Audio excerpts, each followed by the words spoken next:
Ardian Aliaj mendon se Reimana i duhet ta kishte ekzekutuar më mirë gjuhetjen nga pika e parë e penalltisë që mund t'i jepte Shqipërisë fitore ndaj Serbisë. Duhet të gjuhet në mënyrë tjetër, më me besim, e them sepse e kam gjuetur vetë penallti. Topi duhet më fort.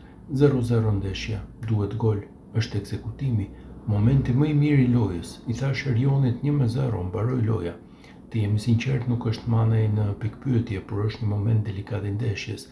Ekzekutimi është i lehtë, pak më me forcë topi duhej, tha ai për televizionin t'lan pas ndeshjes.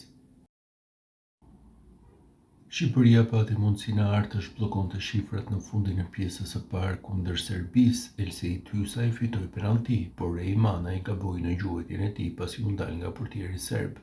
Pasi arbitri Davide Masa i dha fundin pjesës së parë, të gjithë lojtarët e kombëtares shkuan të ngushëllojnë sulmuesin lushnjar.